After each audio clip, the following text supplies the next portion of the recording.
Assalamualaikum, hai semua. Apa khabar? Hari ini saya nak berkongsi kuih apam nasi. Okey, kita ada tepung gandum ni. Tepung gandum ni setengah cawan. Gula 3/4. Maknanya satu cawan tak penuh ya. Buang setengah tu macam tu. Ni gula, nasi sejuk. Nama pun apam nasi, jadi kita ada nasi sejuk sebanyak satu cawan. Ni saya tekan padat-padat ya ni. Dan tepung beras cap teratai satu cawan setengah. Bunga teratai ya. Lepas tu yeast, air satu cawan. Okay, mula-mula sekali kita kisarkan nasi sejuk.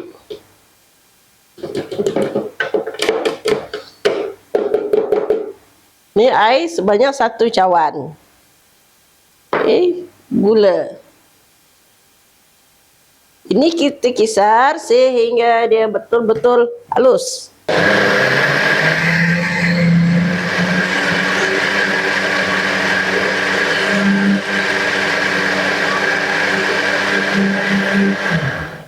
Okey, dah pun halus. Okey, ni tepung ni kita satukan. Tepung gandum, tepung beras. Kacau. Sambil tuang, sambil kita kacau. Okey, adunan ni memang pekat macam ni. Kita masukkan yeast sebanyak 1,5 sudu. Dan kita kacau lagi. Bagi dia sebati. Kalau nak banyak, buatlah 2 adunan. Ni saya buat 1 adunan sahaja. Okey, dah sebati macam ni. Kita perap selama 1 jam. Okey, setelah 1 jam kita perap. Ni dia hasilnya. Dia dah naik ya. Tu dia. Kita buangkan angin dia. Nampak? Okey, sekarang kita masukkan baking powder. Sebanyak 1 sudu. 1 sudu kecil ya. Okey, kita kacau lagi bagi dia rata. Ni kita nak bubuh pewarna lah. Terpulang nak berapa banyak bubuh warna. Ini saya bubuh pewarna hijau.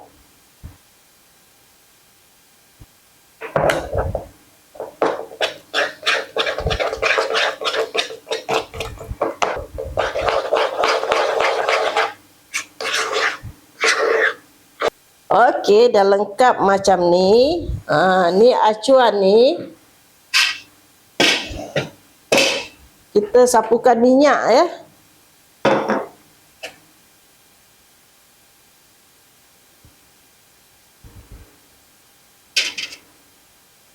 Untuk memudahkan kita keluarkan kuih kita. Tak adalah dia melekat sangat. Okey, dah kita sapu minyak pada acuan, barulah kita masukkan adunan kita ke dalam acuan lompang. Bismillahirrahmanirrahim.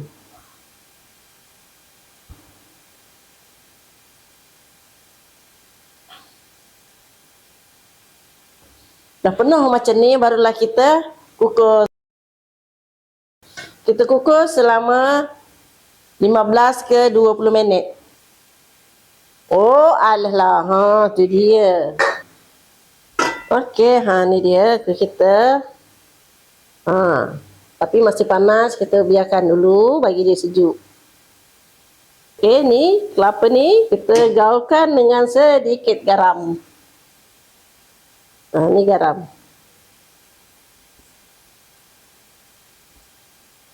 Okey, taruhkan sedikit garam. Kita gaul-gaulkan dia. Dan kita kukus selama 5 minit.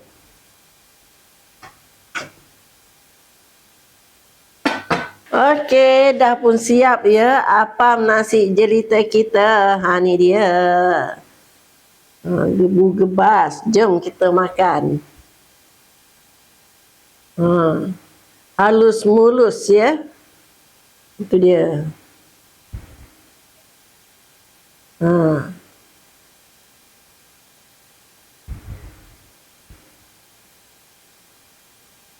Bismillahirrahmanirrahim.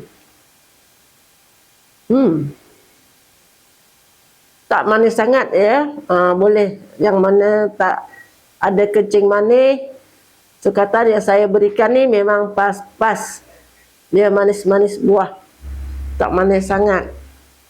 Tapi kalau nak kurang lagi pun boleh. Ni. Selamat mencuba ya.